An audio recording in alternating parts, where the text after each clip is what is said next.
모습 이대로 사랑하시네. 연약함 그대로 사랑하시네. 나의 모든 발걸음 주가 하시나니 날 인도하소서.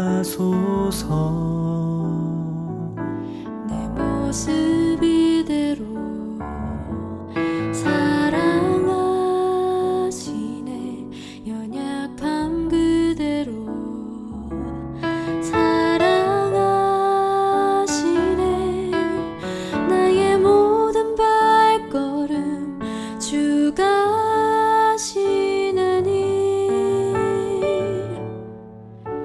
날 인도하소서. 주의 날개 아래 거하는 것, 주의 임재 안에 거하는 것,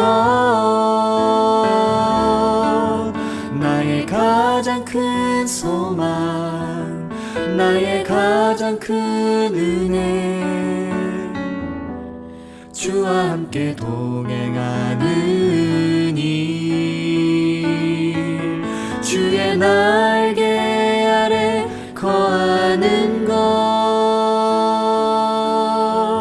주의 임재 안에 거하는 것, 나의 가장 큰 소망, 나의 가장 큰 은혜, 주와 함께 동행하는 일.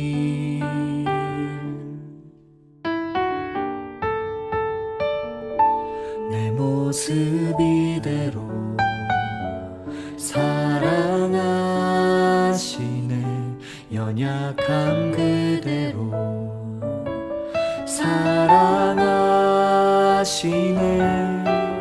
나의 모든 발걸음 주가 하시나니 날 인도하소서. 주의 날개 아래 거하는 것, 주의 임재 안에 거하는 것, 나의 가장 큰 소망, 나의 가장 큰 은혜, 주와 함께 동행하는 일. 주의 날개 아래 거하는 것, 주의 임재 안에 거하는 것, 나의 가장 큰 소망, 나의 가장 큰 은혜, 주와 함께 동행하는 일.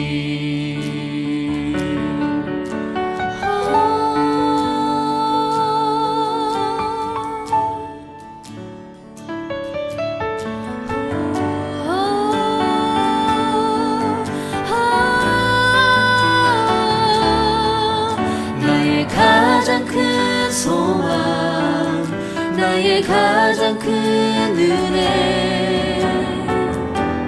주와 함께 동행하는 일. 주의 날개 아래 거하는 것, 주의 임재 안에 거하는 것, 나의 가장 큰 소망, 나의 가장 큰 은혜, 주와 함께 동행하는 일. 나의 가장 큰 소망, 나의 가장 큰 은혜, 주와 함께 동행하는 일. 주와 함께 동행하는 일. 나의 가장 큰 소망, 나의 가장 큰 은혜, 주와 함께 동행하는 일. 나의 가장 큰 소망, 나의 가장 큰 은혜, 주와 함께 동행하는 일.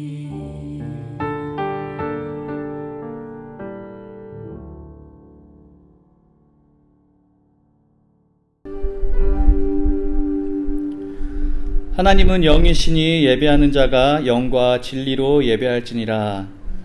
하나님, 우리가 여기 모였습니다. 주님, 우리 가운데로 오시옵소서. 절망과 고통 속에 있던 마음, 지친 영혼 이 시간 주님 앞에 내려놓습니다. 우리 서로의 기도와 서로의 손길과 웃음과 위로를 통해 주님께서 함께 하심을 느낍니다. 우리뿐만 아니라 예배드리고 있는 세상의 모든 영혼들, 또 예배드리지 못하고 있는 홀로 있는 자들, 그들 모두가 더는 혼자가 아님을 깨닫게 하시고 이 시간 예배를 통해 하나님의 위대하심과 사랑과 평화를 선포하게 하여 주시옵소서. 예수님 이름으로 기도드립니다. 아멘. 네, 오늘 우리에게 주신 시편, 또 함께 교독할 성시는 시편 65편, 성서 정과에 있는 시편입니다. 한 절씩 교독하시도록 하겠습니다. 하나님, 시온에서 주님을 찬양함이 마땅한 일이니 우리가 주님께 한 서원을 지키렵니다.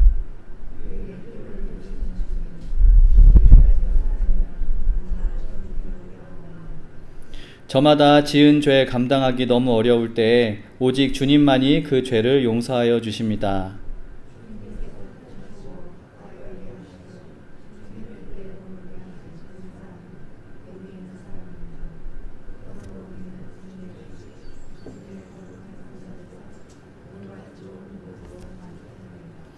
우리를 구원하시는 하나님, 주님께서 그 놀라운 행적으로 정의를 세우시며 우리에게 응답하여 주심으로 땅 끝까지, 먼 바다 끝까지 모든 사람이 주님을 의지합니다.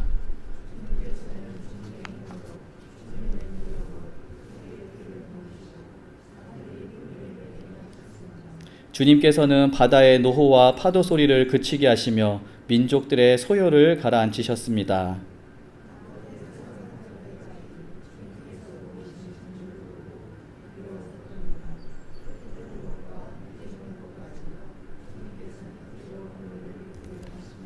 아멘. 우리 성시와 같은 은혜가 세상에 널리 또 임할 수 있기를 그렇게 기도합니다. 지금은 저희가 말씀을 대하기 전에 우리 스스로를 돌아보고 또 우리와 하나님 사이를 가로막고 있던 우리 작은 그런 마음의 거리낌들, 또 죄악들, 그런 것들 다 내려놓고 고백하는 시간입니다.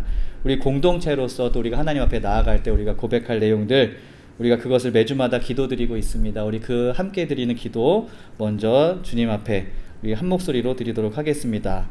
하나님, 우리가 이 세상에서 주의 말씀과 복음대로 살지 못했음을 고백합니다.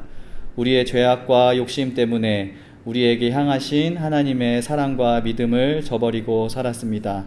세상을 향한 헛된 욕망 때문에 진정한 복음의 소망을 잃고 살았습니다. 하나님을 향한 진정한 사랑이 없어 이웃을 향한 우리의 사랑도 메말랐음을 고백합니다.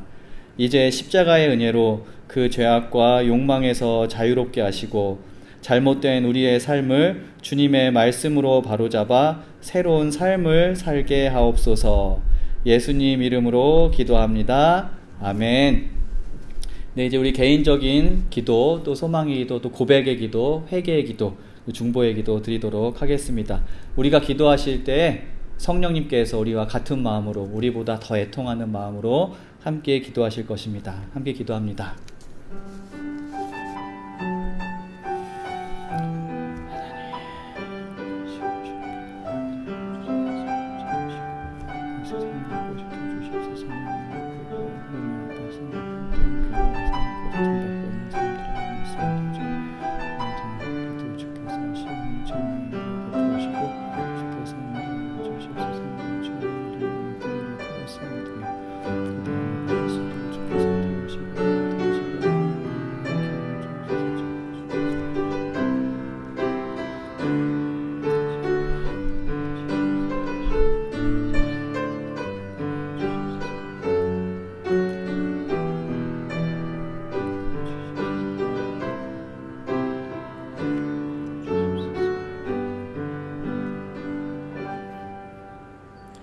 내 이름으로 일컫는 내 백성이 그들의 악한 길에서 떠나 스스로 낮추고 기도하여 내 얼굴을 찾으면 내가 하늘에서 듣고 그들의 죄를 사하고 그들의 땅을 고칠지라.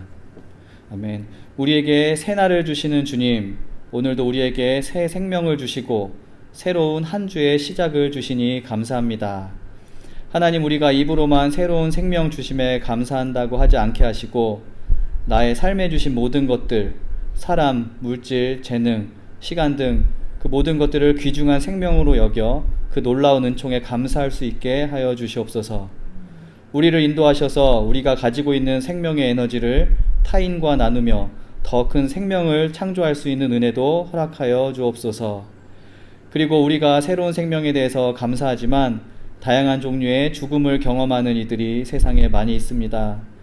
코로나19를 비롯한 질병, 가난, 전쟁, 다양한 종류의 폭력과 차별, 배제, 그리고 삶에 대한 의욕과 소망의 상실 등으로 죽음을 경험하는 모든 이들에게 생명을 주시는 그런 날이 될 수 있도록 주님께서 긍휼을 베푸시옵소서. 우리 성도님들 중에 병으로 또 육체의 연약함으로 인해 고통받고 있는 분들이 계십니다. 우리 아픈 분들을 위해 기도합니다. 하나님, 간절히 기도합니다. 회복시켜 주시옵소서. 그리고 치료받으시는 분들이 계시면 치료받을 때 모든 과정을 이겨낼 힘도 주님께서 주시옵소서.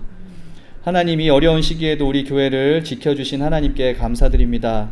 우리 예배와 모임을 축복하시고 하나님과 연결되는 예배의 중요성, 그리고 성도들 간에 연결되는 교제의 소중함에 대해서 더 깊이 감사할 수 있도록 인도하옵소서.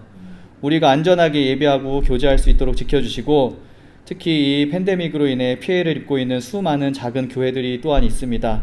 그런 교회들의 어려움을 주님께서 경감시켜 주시고, 무엇보다 코로나19가 빨리 극복될 수 있도록 인도하여 주시옵소서. 하나님, 또한 우리 교회가 나아갈 길을 보여주시고 우리가 하나님의 뜻을 선명히 분별할 수 있도록 인도하옵소서. 우리가 한 마음이 되어 이 땅에 임하시는 하나님의 나라를 선포하고 세상을 향한 희생과 봉사의 길을 성실히 수행할 수 있도록 인도하여 주시옵소서. 함께 길을 나아갈 신앙의 동료도 보내주시고 리더들에게는 능력을 더하여 주시옵소서. 하나님, 우리 자녀들을 위해서 기도합니다. 우리 자녀들이 자신에게 주어진 삶의 의미와 그 소중함을 깊게 깨달을 수 있도록 하시고 세상을 바라보는 올바른 시선도 갖게 하여 주시옵소서.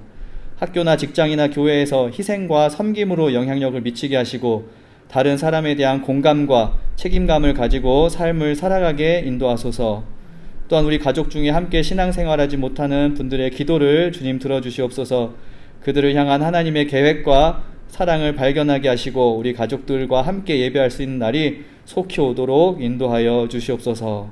오늘 드리는 모든 예배의 순서와 친교 시간 안전하고 은혜롭고 즐거운 시간이 될 수 있도록 하나님께서 지켜주시옵소서. 예수님 이름으로 기도드립니다. 아멘. 네, 하나님께서 오늘 우리에게 주신 말씀은 마태복음 13장에 있는 말씀입니다. 마태복음 13장 1절에서 9절 그리고 18절에서 23절까지의 말씀, 저희들이 한 절씩 돌아가면서 읽도록 하겠습니다. 그날 예수께서 집에서 나오셔서 바닷가에 앉으셨다.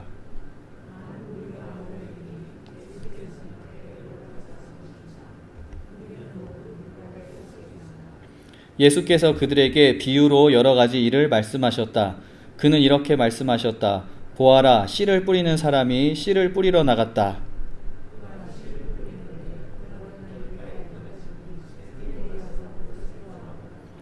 또 덜어는 흙이 많지 않은 돌짝밭에 떨어지니 흙이 깊지 않아서 싹은 곧 났지만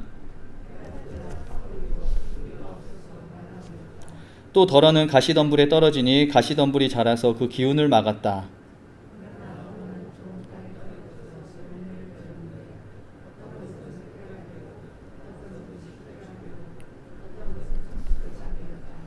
귀 있는 사람은 들어라.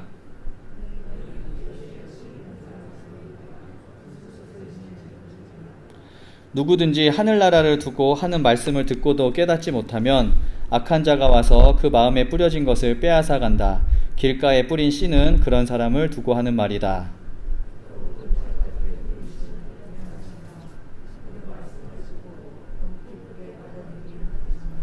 그 속에 뿌리가 없어서 오래가지 못하고 말씀 때문에 환난이나 박해가 일어나면 곧 걸려 넘어진다.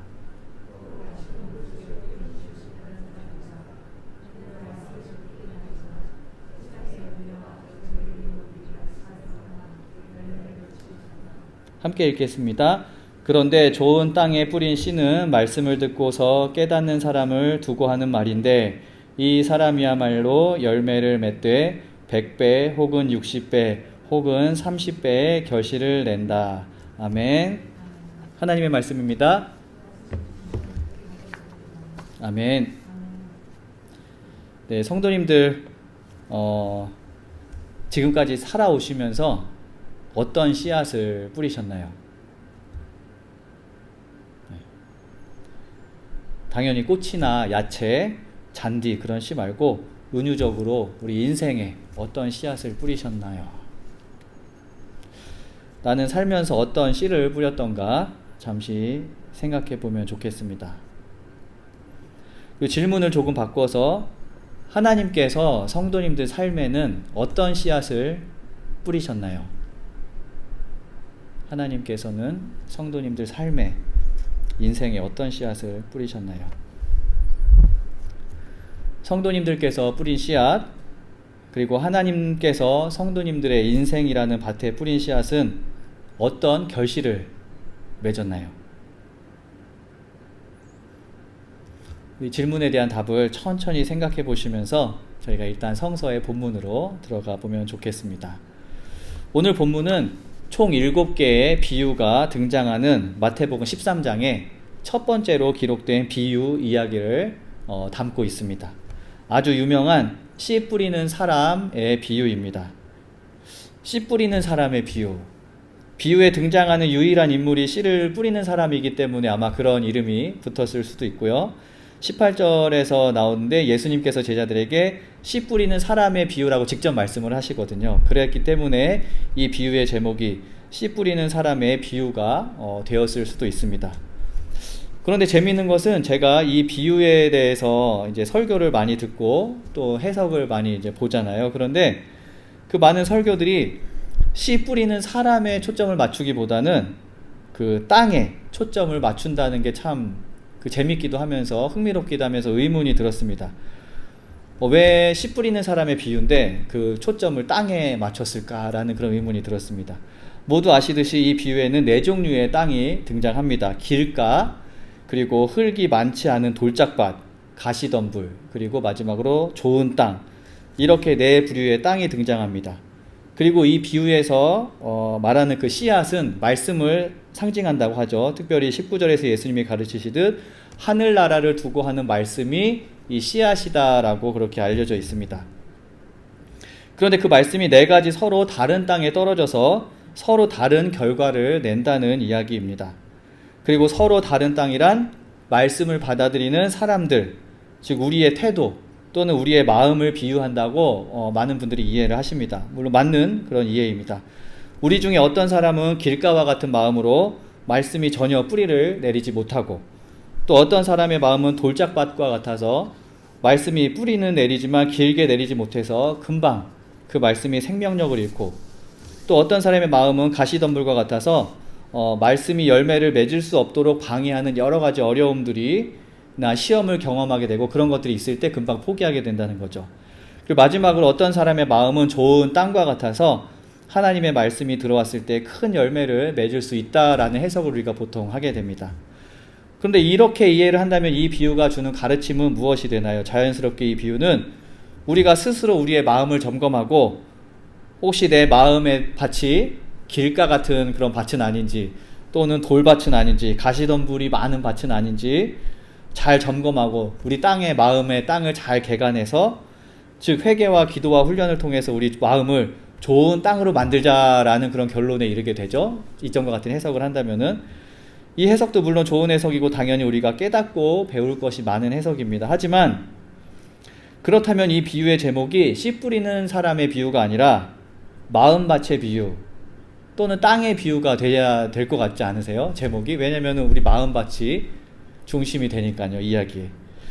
하지만 예수님께서 비유를 씨 뿌리는 사람의 비유라고 하셨을 때에는 분명히 씨를 뿌리는 사람을 통해, 그리고 씨를 뿌리는 행위를 통해 배울 것이 있다라고 생각하셔서 우리에게 말씀을 전해주신 거라고 이해를 합니다. 그래서 우리가 이 시간에는 그 점에 대해서 씨 뿌리는 사람, 그리고 씨 뿌리는 행위에 대해서 우리가 조금 더 초점을 맞춰서 오늘은 한번 이 말씀을 생각해 보려고 합니다. 우리가 이 비유를 조금 더 정확하게 이해하기 위해서 잠깐 알아보아야 할 것이 있는데요. 예수님 시대의 밭은 그 땅을 개간한다고 해서 그 땅의 체질이 바뀌지 않았다고 합니다. 무슨 이야기냐면요. 그 사진에 보는 것과 같은 땅이 그 유대 지역, 그 옛날 팔레스타인의 그런 전형적인 밭이었다고 합니다. 이렇게 보면은 밭이 우리가 상상하는 그런 좋은 흙으로 딱 이렇게 이루어져 있는 밭이 아니라 밭 중간중간에 돌도 많고 또 잡초도 많고 가시덩굴도 있고 또 중간중간 좋은 흙도 있고 또 길도 그 사이로 나 있고 이런 밭이 그 전형적인 그 고대 팔레스타인의 땅이라고 합니다. 그래서 그 땅을 개간해서 돌을 조금 더 뭐 골라내거나 넝쿨을 처리할 수는 있지만 이 밭 자체가 옥토로 변하지는 않는다고 합니다. 그래서 결국 땅은 획기적으로 변화하진 않는다는 거죠. 그 땅을 구성하는 요소들의 비율이 조금 변할 수는 있지만 그 이 밭이라는 한정된 땅에는 여전히 네 종류 아니면 그 이상의 다른 성질을 가진 것들이 다 존재한다는 겁니다. 그래서 이때는 뭐 땅을 이렇게 씨앗을 이렇게 골라서 심는 게 아니고 워낙 모든 게 섞여 있으니까 이렇게 그냥 뿌렸다고 하더라고요. 씨를 오히려 뿌리고 밭을 갈아엎고 이런 식으로 씨를 뿌렸다고 합니다. 그렇다면 유대 지역 즉 팔레스타인 지역의 땅만 그런가, 그렇게 같은 공간 안에 여러 가지가 섞여 있는가, 그냥 고대이기 때문에 그렇게 밭을 경작할 기술이 없어서 그랬나, 요즘은 당연히 안 그렇겠지라고 우리가 생각할 수 있습니다. 그런데 그렇지 않습니다. 요즘 그 현대적인 그 농업을 하는 요즘 농가에도 모든 밭에도 좋은 땅이라고 할 수 있는 부분이 있고 덜 좋은 땅이라고 할 수 있는 부분이 있고 또 나쁜 땅이라고 할 수 있는 부분이 있다고 합니다. 사진을 보시겠어요? 이게 무슨 사진이라고 써있죠? 제목이 있죠? 토양 유기물 함량별 분포. 네, 이건데 그 밭을 이제 뭐 이렇게 특수 그 장비를 이용해서 찍은 건데 이 색깔이 다 다르잖아요. 그러니까는 우리가 겉으로 보기엔 다 좋은 땅인 것 같은데 사실은 똑같아 보이는 밭의 각 부분이 함유하고 있는 토양의 질도 다르고 성질도 다르고 그래서 열매를 맺는 양도 다 다르다고 합니다. 그래서 이 농기계를 설명한 그림이 또 있는데요. 그래서 각종 측정 기구 또 GPS의 도움을 받아서 그 밭의 각 부분을 다 분석을 하는 거예요. 요즘은 컴퓨터로 다 분석을 하고 GPS로 그걸 다 입력을 해서 그 입력된 정보를 농기계에 이제 입력을 하면 그 기계가 알아서 이 부분에는 씨앗을 더 많이 뿌리고 이 부분에는 씨앗을 적게 뿌리고 그렇게 아주 획기적으로 개발을 해서 최적의 그런 열매를 맺으려고 이렇게 한다고 합니다. 근데 제가 말씀드리고 싶은 거는 뭐 이런 기술이 위대하다는 게 아니고 결과적으로 오늘 비유에 등장하는 돌, 가시, 길이 극단적으로 섞여 있던 옛날의 밭이건 아니면 현대에 잘 개간된 밭이건 항상 땅이란 곳은 여러 가지 성질이 다른 것들이 섞여 있는 공간이라는 것입니다. 그리고 밭의 형편을 우리가 잘 이해하고 받아들여야 한다는 이야기를 드리는 겁니다. 우리 마음밭도 마찬가지입니다. 우리 마음도 때에 따라 변할 수도 있고 해마다 조금씩 그 성질이 달라질 수도 있겠죠. 어느 시점에는 좋은 땅이 더 많이 자리를 잡을 때도 있고 또 언제는 돌이 마음에 많이 있을 때도 있을 것 같습니다. 시절에 따라 조금씩 차이는 있을 수 있지만 우리 모두 가지고 있는 나라는 마음밭은 기본적으로 다양한 층이 있고 또 다양한 종류의 성질이 있는 그 땅이 섞여 있다는 겁니다. 이 사실을 염두에 두고 우리가 오늘 읽은 비유의 제목인 씨 뿌리는 사람에 대해서 우리가 조금 더 집중해 볼 필요가 있습니다. 밭에는 여러 종류의 땅이 섞여 있다고 방금 말씀을 드렸습니다. 그래서 고대 팔레스타인에서는 아까 말씀드렸듯이 씨앗을 뿌리는 방식으로 그렇게 열매를 맺게 했다고 합니다. 가서 씨앗을 심는 게 아니고 뿌렸다는 거죠. 비유에서 씨앗이 길가에 그리고 돌밭에 그리고 가시덤불에 뿌려졌다는 것은 씨 뿌리는 자가 그 뿌리는 하나님의 나라의 선포가 이제 여러 종류의 장애를 만나서 실패를 경험했다는 이야기를 하고 있는 것 같습니다. 씨를 그냥 쫙 뿌렸는데 그 씨가 어디에 떨어졌냐면 돌밭에도 떨어지고 길에도 떨어지고 그리고 또 가시덤불이 있는 그런 땅에도 떨어졌다는 거죠. 근데 그 씨앗들은 실패를 한 씨앗이죠. 근데 예수님이 씨앗을 뿌리고 또 하나님이 씨앗을 뿌리고 우리가 씨앗을 뿌릴 때 우리는 언제나 실패를 경험할 수 있다는 그런 이야기입니다. 하지만 또 다른 씨앗은 결국 좋은 땅에 뿌려져서 결실을 맺습니다. 씨 뿌리는 자에게는 분명히 실패의 아픔이 있지만 그 실패의 아픔은 그를 좌절하게 만들어 씨를 뿌리지 않도록 만들지는 못합니다. 왜냐하면 실패 중간에 또는 실패 후에 성공이, 그리고 성공에 대한 소망이 있기 때문입니다. 조태현이라는 그 신학자가 있는데요. 그분이 쓴 책 그리스도교 기원의 탐구 예수운동이라는 책이 있는데요. 이 책에서 조태현 신학자 선생님이 이렇게 씁니다. 씨 뿌리는 사람의 비유는 초기 예수운동의 경험과 아직 완성되지 않은 자화상이 담겨 있다라고 이야기를 합니다. 무슨 말이냐면요, 실패의 경험, 그리고 성공에 대한 소망, 그리고 더 나아가 확신이 이 비유 속에 있다는 겁니다. 그 초기 교회 예수운동을 하던 사람들이 씨앗을 많이 뿌리잖아요. 뿌릴 때 실패의 경험도 그 비유에 녹아져 있고, 또 성공에 대한 소망도 그 비유에 녹아져 있다는 것입니다. 그리고 100배, 60배, 30배 이야기를 하면서 더 나아가 또 소망에 대한 확신 또한 그 비유 안에 들어있다는 것입니다. 이렇게 볼 때 이 비유는 정말로 씨 뿌리는 사람의 비유라는 생각이 듭니다. 안용성이라는 또 다른 한국의 그 신약학자가 있는데, 이분께서 씨 뿌리는 자는 이제 예수님의 말씀에 따라 하나님 나라 확장에 헌신하고 있는 그리스도인이라고 그렇게 이야기를 합니다. 씨 뿌리는 사람이 그리스도인이라고 이야기를 하죠. 그러면서 비유의 메시지는 땅, 곧 우리의 마음밭을 개간하라는 것이라기보다는 우리가 예수 운동을 하다가 복음을 전하다가 난관을 겪더라도 결코 좌절하지 말고 성공의 미래를 바라보며 전하기를 힘쓰라는 그런 메시지를 담고 있다고 그렇게 이해를 하는 것입니다. 지금 말씀드린 비유의 해석은 복음 전파라는 부분에 그 초점을 맞추었습니다. 하지만 사실 이 해석은 그리스도인으로서 그 전반적인 우리 삶에 시사하는 부분이 많다고 저는 생각을 합니다. 제가 아까 처음에 질문을 드릴 때 성도님들 인생에서 무슨 씨앗을 뿌리셨나요? 그렇게 질문을 드렸잖아요. 우리는 하나님 나라 말씀에 그런 씨앗을 뿌리는 그런 그리스도인이기도 하지만, 우리는 또 삶을 사는 한 명 한 명의 사람으로서 각자 삶에서 열매 맺기 원하는 것들이 있고, 또 그것을 위해서 씨를 뿌립니다. 우리 자신에게 씨앗을 뿌리기도 하고요, 또 타인의 삶에 씨앗을 뿌리기도 합니다. 그런데 우리가 뿌린 씨앗이 열매를 맺는다는 것이 참 힘든 일이라는 것을 우리는 모두 알고 있습니다. 제가 아까 그 이호희 성도님이 이제 들어오면서 인사를 하는데, 오늘 이렇게 나시 스타일 옷을 입으셨잖아요. 근데 보니까 여기 아랫부분은 까맣고 여긴 하얗신 거예요. 그래서 이호희 성도님 요즘 반일 많이 하시나 봐요. 그러니까는 잔디 씨 뿌리느라고 힘들다고 그렇게 말씀을 하시더라고요. 그런데 그 잔디 씨를 뿌리는 게 굉장히 힘들잖아요. 근데 힘든데 뿌렸다고 다 좋은 잔디를 또 맺는 건 아니고, 물도 줘야 되고 열심히 가꿔야 되잖아요. 네. 그래서 참 우리가 뿌린 씨앗이 좋은 열매를 맺는다는 게 참 힘들다는 거 우리는 다 알고 있습니다. 그것이 어떤 씨앗이건. 특히 예수를 따르는 사람들로서 내가 예수님과 같은 삶을 살아가겠다고 다짐을 하고 많은 씨앗을 우리가 뿌리죠. 그리스도인으로서.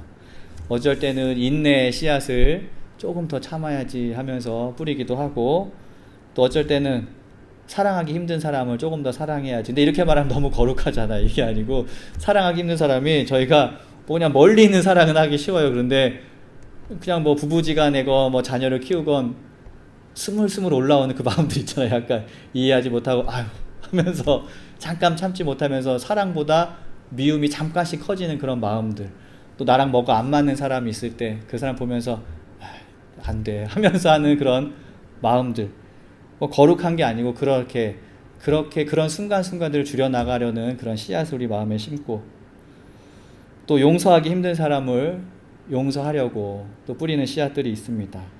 또 정의를 위해, 또 보다 나은 것들을 위해서 희생하면서 맞서 싸우려는 그런 용기의 씨앗도 우리가 뿌리죠.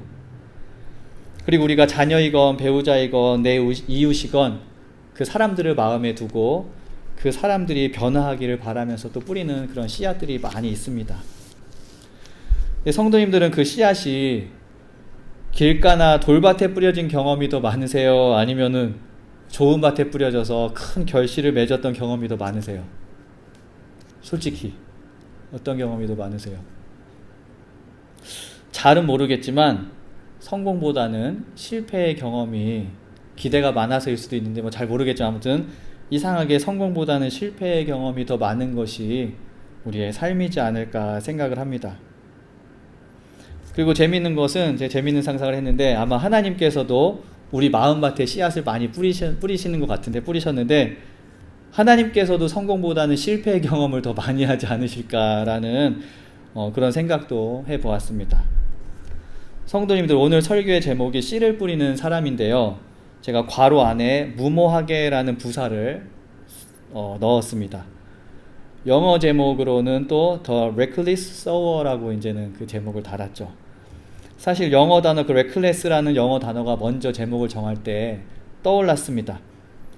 우리말 번역이 뭐가 좋을까 잘 이게 떠오르지 않아서 그냥 무모하게라고 제가 번역을 했는데, 그 본문을 읽고 또 설교의 제목을 정하면서 씨를 뿌리는 사람으로서의 예수님을 상상해 보았습니다.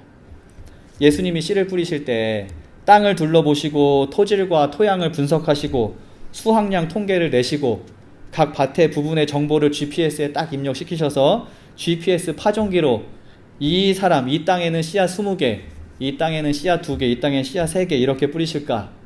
라는 상상을 해보았습니다. 그런데 안 그러실 것 같더라고요. 예수님이 뿌리는 하나님의 나라의 씨앗은 효율적이냐 아니냐에 좌우되는 것이 아니라는 생각이 들었습니다. 나라는 땅이 꽤 괜찮은 환경을 가진 밭이 아니더라도 예수님은 똑같이 씨앗을 뿌리시겠죠.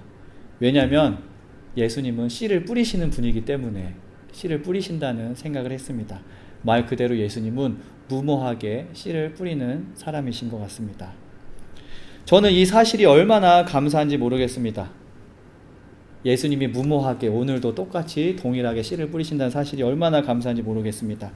그리고 그것이 감사하기 때문에 나라는 마음의 밭이 통째로 변하지 않을 것을 알면서도 내 안에 있는 욕심의 돌 하나 치우고 내 마음에 있는 미워하는 마음의 넝쿨 하나 있으면 그거 뿌리 캐내고 뽑아내고 또 사랑과 희생이라는 것으로부터 멀리 떨어져 있었던 그런 마음이 저기 길가에 가 있다면은 사랑과 희생이 저기 멀리 가 있구나, 그 마음 주워다가 다시 밭 한가운데 옮기고, 저는 이렇게 매일매일 돌 하나 걸러내고 멀리 있던 거 주워다 놓고 하는 게 그리스도인의 삶이 아닐까라는 생각을 했습니다. 이 비유를 마음밭의 비유로 우리가 받아들인다면요. 마찬가지로 이 비유를 씨를 뿌리는 사람의 비유로 바라본다면 이 비유는 마치 예수님께서 나는 너희를 쉬운 길로 부르지 않았다 라고 이야기를 하시는 것처럼 들립니다. 예수님은 우리가 씨를 뿌리다가 포기하고 언제 그만두어야 하는지, 언제 장갑을 벗고 장갑으로 내 옷에 묻은 흙을 툭툭 털어내고 쉬어야 되는지 그것에 대해서 말씀하지 않으십니다. 예수님께서는 씨 뿌리는 사람은 씨를 뿌려야 한다라고 그렇게 말씀을 하시는 것 같습니다. 성도님들, 우리는 그리스도인으로서 예수를 닮아가는 사람들입니다. 예수님이 하신 말씀들, 예수님의 가르침이라는 씨앗을 내 마음밭에도 뿌리고 다른 사람의 마음밭에도 뿌립니다. 운이 좋아서 3번 실패하고 4번째 열매를 맺을 수도 있고요. 어쩌면 영영 열매를 맺지 못할 수도 있습니다. 어떤 열매는 100배의 결실을 맺을 수 있는 나한테 딱 맞는 그런 씨앗을 뿌릴 수도 있지만, 또 어떨 때에는 뿌릴 때마다 돌밭에 떨어지는 것 같은 느낌을 우리가 받을 수도 있습니다. 하지만 우리는 씨를 뿌리는 사람으로 불려진 사람들이라는 사실 꼭 기억하시기 바랍니다. 더디더라도 실패를 경험하더라도 내 마음밭에, 그리고 내 이웃의 마음밭에 묵묵히 씨를 뿌리며 나아가는 우리 성도님들이 되시기를 바랍니다. 하나님께서 우리가 맺은 풍성한 결실로 우리를 칭찬해 주실 것이고요. 그렇지 않더라도 우리가 힘들게 치워낸 돌 하나, 그 돌 하나로도 우리를 칭찬해 주실 분이라는 걸 저는 믿습니다. 우리 성도님들도 모두 믿으실 거라고 생각합니다. 우리 이렇게 씨 뿌리는 사람들로서 우리 무모하게 하지만 정성껏 씨를 뿌리는 그런 한 주의 삶을 살아가시기를 소망합니다. 함께 기도하겠습니다. 하나님께서는 우리로 하여금 오늘도 씨를 뿌리라고 말씀을 하십니다. 하나님, 우리가 예수님을 닮은 삶을 살아갈 수 있도록 도와주시옵소서. 내 마음밭에, 그리고 타인의 마음밭에 주님께서 가르쳐 주신 하나님 나라의 씨앗을 우리가 계속해서 뿌리는 그런 삶을 살아갈 수 있도록 도와주시고, 주님께서 우리 뿌리는 행위, 또 우리가 맺은 열매, 그 모든 것들로 하나하나 기억하시며 칭찬해 주시는 분임을 또 기억할 수 있도록 인도하여 주시옵소서. 말씀 가운데 하나님께서 원하시는 것만 우리 마음밭에 자리 잡을 수 있도록 그렇게 인도하여 주옵소서. 감사드리며 예수님 이름으로 기도드립니다. 아멘. 네, 함께 일어나셔서 만복의 근원 하나님 찬양하시며 봉헌하도록 하겠습니다.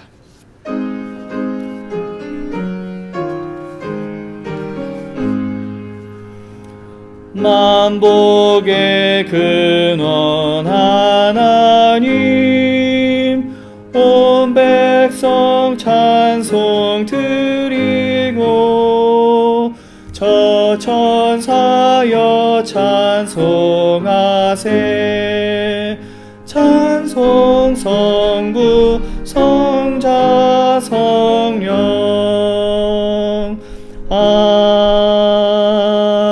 아멘. 하나님의 은혜와 축복으로 가진 것 없이 태어난 우리가 지금의 삶을 누리고 있음을 기억하고 감사드립니다. 우리 가진 것의 참 주인이 하나님임을 기억할 수 있게 해주시고, 주신 것에 부끄럽지 않도록 많은 것을 나누며 살아갈 수 있도록 인도하여 주시옵소서. 감사한 마음으로 드립니다. 우리 베델교회 가족들이 물질로 인하여 걱정하거나 고통당하지 않도록 오늘보다 내일의 삶이 영육 간에 더욱 풍성하게 인도하여 주시옵소서. 예수님 이름으로 기도드립니다. 아멘.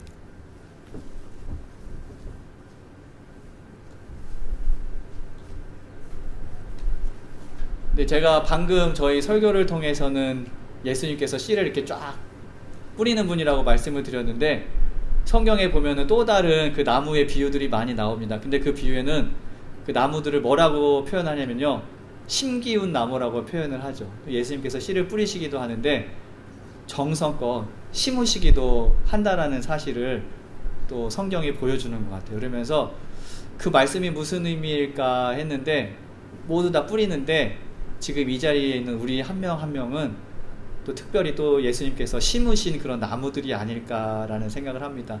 뭐 차별을 하자는 게 아니고 모두 다 그렇게 느낄 수 있는 날이 빨리 오면 좋겠다라는 생각을 합니다. 아, 씨앗도 뿌리시는데 나는 또 그 중에 특별히 심기운 나무구나라는 생각.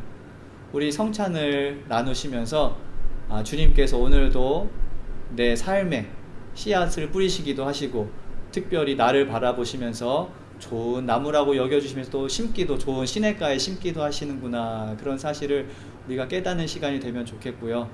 또 그래서 우리 마음밭에 먼저 열매가 맺어서 또 그 씨앗으로 다른 사람의 마음밭에 또 씨앗을 뿌리고 또 심는 그런 역사가 우리 삶 가운데 일어나기를 그렇게 소망합니다. 우리 함께 기도하겠습니다. 구원과 평화의 하나님, 예수 그리스도의 십자가와 부활을 통하여 영원한 삶의 은총을 베풀어 주시고, 거룩한 성찬을 통해 우리의 영을 생명의 양식으로 채워주시니 감사드립니다. 주님의 살과 피를 나눌 때 우리 가운데 함께 하시며 우리의 심령을 정결케 하여 주시옵소서. 우리도 주님 안에서 한 몸을 이루어 가난한 자에게는 복음을, 눈먼 자에게는 보게 함을, 눌린 자에게는 자유함을 전하는 제자로 살아가기 원합니다. 주의 백성과 함께하여 주시옵소서. 우리를 구원하신 예수님의 이름으로 기도드립니다. 아멘. 예수님께서 잡히시기 전에 제자들과 함께 식사를 하셨습니다. 빵을 들어 빵을 쪼개며 말씀하셨습니다. 이것은 너희를 위하여 십자가에 달려 죽는 나의 몸이다. 이것을 행하여 나를 기념하라. 식사 후에 잔을 들어 말씀하셨습니다. 이 잔은 너희와 나 사이에 내 피로 세운 새로운 약속이다 라고 말씀하셨습니다. 이 빵을 뗄 때마다, 또 잔을 마실 때마다 나의 삶을, 또 십자가 위에서의 죽음을, 그리고 부활을 기억하고 다시 오실 것에 대한 소망을 가지라고 말씀하셨습니다. 예수님께서 그 밭의 종류에 상관없이 아무런 조건 없이 제자들을 동일하게 그 식사 자리에 초대하셨고, 저 또한 제가 가진 것에 관계없이 주님께서 아무런 조건 없이 저를 이 자리에 초대하셨기 때문에 저 또한 성도님들 아무런 조건 없이 이 성찬의 자리에 초대합니다. 우리 감사하고 기뻐하고 또 축하하는 마음으로 이 성찬에 함께 참여하시겠습니다.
함께 기도하겠습니다.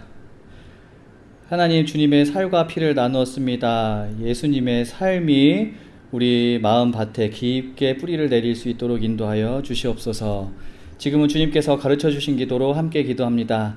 하늘에 계신 우리 아버지여, 이름이 거룩히 여김을 받으시오며 나라가 임하시오며 뜻이 하늘에서 이루어진 것 같이 땅에서도 이루어지이다. 오늘 우리에게 일용할 양식을 주시옵고 우리가 우리에게 죄 지은 자를 사하여 준 것 같이 우리의 죄를 사하여 주시옵고 우리를 시험에 들게 하지 마시옵고 다만 악에서 구하시옵소서. 나라와 권세와 영광이 아버지께 영원히 쌓옵나이다. 아멘. 네, 우리 함께 서로의 평안을 또 기원하면서 함께 찬양하겠습니다. 일어나셔서 평안을 너에게 주노라 서로 바라보시며 찬양할게요.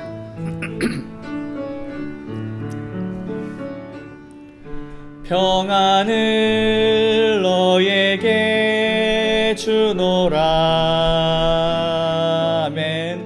세상이 줄 수 없는, 세상이 알 수도 없는 평안, 평안, 평안, 평안을 내게 주노라. 사랑을 너에게 주노라. 세상이 줄 수 없는, 세상이 알 수도 없는 사랑, 사랑, 사랑, 사랑을 내게 주노라. 아멘. 함께 기도합니다. 지금은 모든 형태의 죽음을 물리치시고 생명을 창조하시는 하나님의 축복이, 세상의 모든 죄악을 우리와 함께 감내하시며 온 인류에게 구원과 은혜를 베푸시는 예수 그리스도의 사랑이, 그리고 우리가 본질적으로 변화할 수 있도록 도우시며 하나님의 무한한 사랑의 능력을 드러낼 수 있도록 함께 하시는 성령님의 동행이 베델교회 모든 성도님들과 함께 하길 간절히 축원합니다. 아멘.